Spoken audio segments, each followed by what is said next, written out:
धनपुर गांव में दो चीजें मशहूर थी। एक थी गांव की गरीबी और दूसरी थी लाजवंती की खेती। अब आप लोग सोच रहे होंगे ये लाजवंती कौन है? लाजवंती उसी गांव की निवासी थी। वो अपने पति कृष्णकांत के साथ रहा करती थी। उनके खेत की खास बात तो ये थी कि उसमें एक कागज डालने पर उसमें लिखी चीजें खेत में उगकर आ जाती थी। गांव वालों को जिन जिन सब्जियों की जरूरत पड़ती थी, लाजवंती को वो एक कागज पर लिख कर दिया करते थे और लाजवंती उसे खेत में डाल दिया करती थी। ऐसे ही एक दिन उनकी पड़ोसन सुलभा देवी उनके पास आई। लाजो बहन, मुझे थोड़ी लौकियां चाहिए थी। कागज पर लिख दिया है मैंने। कल मेरे ससुर जी आने वाले हैं और खेत की लौकियां अभी अभी लगना शुरू हुआ है। ठीक है सुलभा, मैं कागज खेत में डाल दूंगी। तुम कल सवेरे इसे लेने आ जाना। और फिर अगली सुबह लाजवंती ने एक टोकरी भरकर लौकी सुलभा को थमा दी।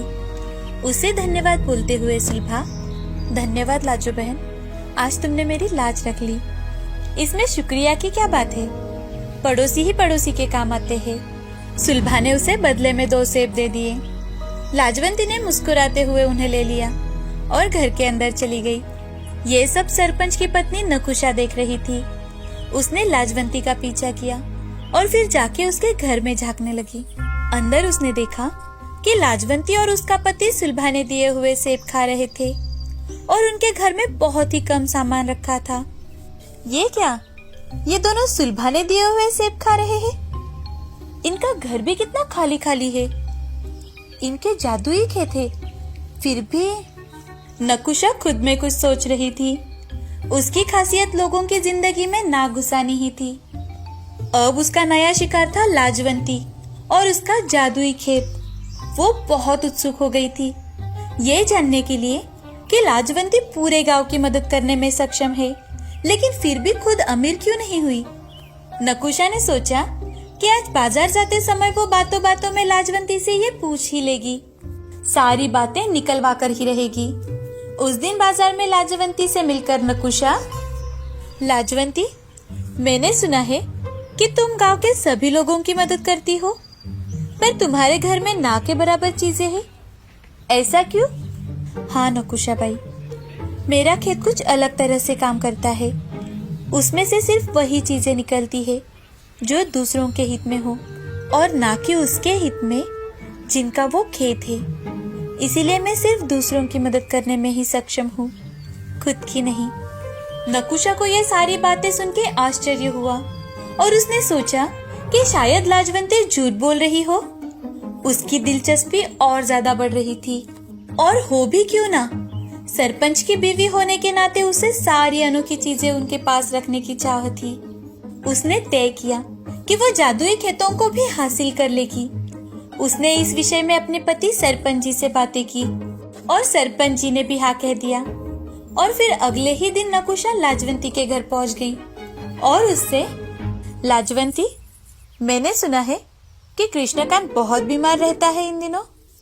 नकुशा बाई, आपके कान तो हवाओं से भी तेज है।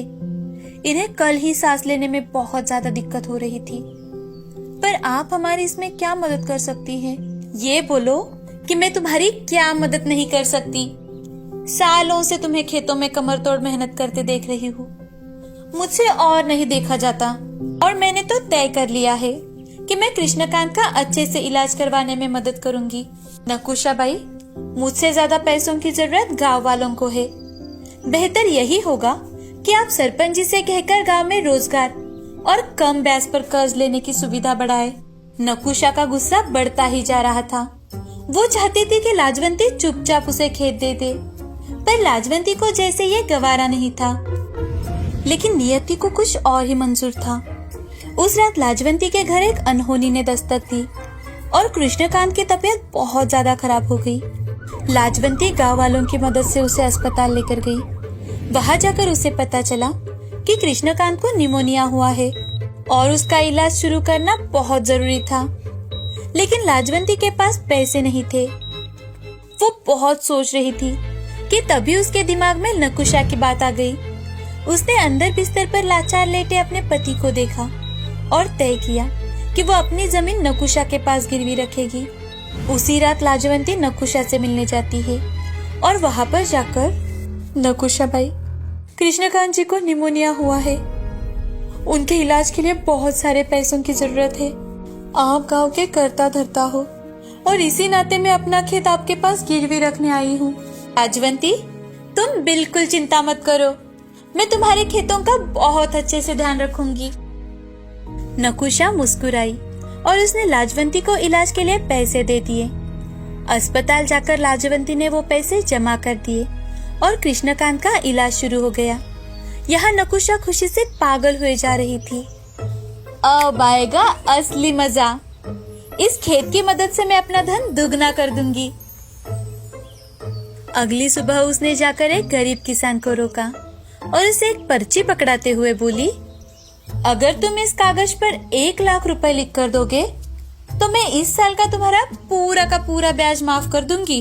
सच में नकुशा भाई, अभी लिख के देता हूँ। किसान ने बिना कुछ सोचे समझे ही पर्ची पर 1 लाख रुपए लिख दिए और फिर नकुशा ने उस पर्ची को जमीन में दफना दिया। अगली सुबह उसकी खुशी का तो कोई ठिकाना ही नहीं था, क्योंकि जमीन में वाकई में 1 लाख रुपए उगाए थे। अरे वाह, अब तो मुझे अमीर होने से कोई नहीं रोक सकता। नकुशा को जादुई खेत से मिले पैसों ने और ज्यादा घमंडी बना दिया था। वो हर दिन किसी गरीब किसान से कागज पर अपने मन की चीज लिखवाती और अगले दिन उन्हें खेत में पाया करती थी। वो इतनी ज्यादा घमंडी बन चुकी थी कि उसने अब गांव वालों की मदद करना भी छोड़ दिया था। ये देखकर गांव वाले नकुशा और सरपंच के खेल को समझ चुके थे और उन्हें सबक सिखाने की सोच रहे थे। लेकिन गांव वालों को कुछ करने की जरूरत ही नहीं पड़ी, क्योंकि कुछ ही दिनों में वो जादुई खेत बंजर बन गया। उसमें से अब कागज डालने पर कुछ भी बाहर नहीं आ रहा था। और तो और नकुशा ने कई बातें कागज पर लिखने के लिए कोई गांव वाला भी तैयार नहीं था। इसी कारण नकुशा चिढ़ रही थी। ये गांव वाले अपने आप को समझते क्या है? इन्हें क्या लगता है कि अगर ये मेरी मदद नहीं करेंगे तो मैं खुद नहीं कर सकती? इनका ब्याज इस साल दुगना करवाऊंगी और इन्हें अच्छे से सबक सिखाऊंगी। उसी पैसे से अपने सभी खर्च का भुगतान करूंगी। अगले ही दिन जोरों से बारिश शुरू हुई और बहुत से लोगों की फसल उजड़ गई। उसमें से एक खेत सरपंच जी का भी था और ताज्जुब की बात ये थी कि उनके खेत की एक फसल भी नहीं बची थी। उन्होंने कुछ दिन पिछले साल के अन्न से गुजारे और फिर अन्न की कमी ने सरपंच जी और नकुशा को परेशान कर दिया और गांव वालों से तो वो मदद मांग ही नहीं सकते थे, क्योंकि उनकी खुद की फसल खत्म हो गई थी। ऐसे ही 3 हफ्ते गुजर गए। भूखमरी से परेशान सभी लोग नकुशा बाई के पास पहुँचे और फिर नकुशा बाई को खेत से अन्न निकालने के लिए कहने लगे, पर नकुशा कुछ नहीं कर पाई। नकुशा बाई, हम सब भूख से परेशान हो गए हैं। आपके लालच की सजा हम सभी को मिल रही है। मालकिन, भला तो यही होगा कि आप ये खेत लाजवंती को लौटा दे। अब वही हमारी समस्या का हल ला सकती है। हाँ, वैसे भी वो खेत उसका ही था। नकुशा ने देखा कि अब ये खेत उसके कोई काम नहीं आएगा। और तो और गांव की गरीबी 7वें पायदान पर थी। लाजो बहन, हमारी विनती है, हमारी भूख मिटाने में हमारी मदद करो। इस जादुई खेत को वापस जिंदा कर दो। सुलभा, मैंने ये खेत नकुशा बाई के यहाँ गिरवी रखी है। तभी नकुशा अपने घुटने पर गिर लाजवंती से, लाजवंती बहन, मैं तुम्हारे सामने हाथ जोड़ती हूँ, इस खेत को स्वीकार कर लो। मैंने अपने निजी स्वार्थ के चलते इस खेत को खत्म कर दिया है, तुम ही इसे वापस जिंदा कर सकती हो। लाजवंती ने मुस्कुराकर हामी भरी और फिर जमीन में बहुत सारे फलों के नामों की पर्चियां डाल दी। अगली सुबह गांव में मानो जश्न का माहौल छा गया था। लाजवंती के खेतों में फलों और सब्जियों के बाग सज गए थे और सभी के लिए जरूरत जितने अन्न भी। सभी वहाँ से भर भर कर अन्न लेकर घर जाने लगे और वही खड़ी नकुशा लाजवंती की ओर देखती है तो वो दंग रह जाती है, क्योंकि लाजवंती एक देवी के रूप में खड़ी थी और उसकी तरफ देखकर मुस्कुरा रही थी। लाजवंती, तुम? नकुशा ने लाजवंती को प्रणाम किया और खुद से एक वादा भी कि वो कभी स्वार्थ को अपने सिर पर नहीं चढ़ने देगी। नकुशा ने देखा कि अब ये खेत उसके कोई काम नहीं आएगा और तो और गांव की गरीबी 7वें पायदान पर थी। हंसिका एक बहुत ही होशियार और खुशमिजाज जिंदगी जीने वाली लड़की थी। उसे लोगों से मिलना, नई नई चीजें सीखना, ये सब बहुत ज्यादा पसंद था। इतना ही नहीं, हंसिका अपने क्लास की टॉपर भी थी। एक दिन एक लड़की हंसिका से, हंसिका, मुझे ये वाला पार्ट कुछ समझा ही नहीं, प्लीज मेरी हेल्प कर दो ना। अरे ये तो बहुत ही आसान है, ये देखो, तुम्हें बस इस प्रॉब्लम में x को सब्स्टिट्यूट करना होगा y से। अरे हाँ, थैंक यू हंसिका, तुमने इसे बहुत आसान करके बताया। इसमें क्या, दोस्त ही दोस्त के काम आता है। हंसिका के अच्छे व्यवहार से उसके क्लास के सभी बच्चे उसे आदर्श मानते थे। लेकिन धीरे धीरे यह बात हंसिका के सिर में जा रही थी। धीरे धीरे उसे अपने ज्ञान पर गुरूर होने लगा था। आने वाले इस क्विज कंपटीशन के लिए टीचर ने मुझे ही बाकी के लोगों को ट्रेन करने के लिए कहा है, पर उन्हें कहाँ पता है कि कोई भी मुझ जैसा नहीं बन सकता।